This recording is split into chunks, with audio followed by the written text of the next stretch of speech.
I wanted to ask, I know you touched on this a little bit, some of you, but the president joking about arresting Governor Newsom. I don't think that was a joke. That wasn't a joke. So, I mean, speak to that, the concern that this is I would say I'm legitimate... against arresting any of the most prominent elected officials in this country.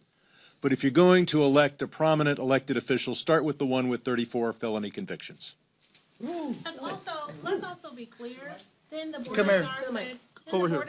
borders are said that he wasn't going to do it, because obviously, if they did arrest Gavin Newsom, then it would change the narrative, and then it would be about the illegal arrest of a sitting governor who was elected by the majority of voters in the state of California, and not about a felon who is in the White House who is manufacturing chaos to distract from the fact that he is cutting hundreds of billions of dollars in needed programs that will kill people. This is about if it bleeds, it leads.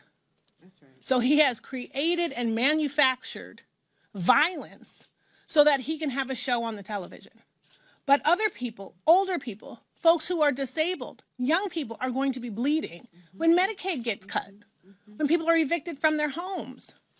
And this has been an illegal deployment of the Marines and the National Guards without the request or the consent of the sitting mayor and the sitting governor of the state of California. So are you suggesting this is So what we're talking about here is bad faith enforcement of our immigration laws. As the Speaker Emerita alluded to, people have to check in. People are following the law when their cases have not been fully adjudicated, and ICE is doing something unprecedented. They are arresting and deporting people who are following the law.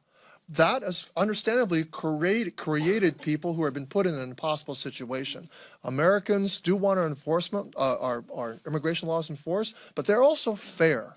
They don't like unfairness. They don't like people being denied due process rights. And that's what's actually going on also here when people show up to their hearings and then thinking they're obeying the law and then seeing their families being arrested and taken away, or showing up to schools and parents separated from their kids.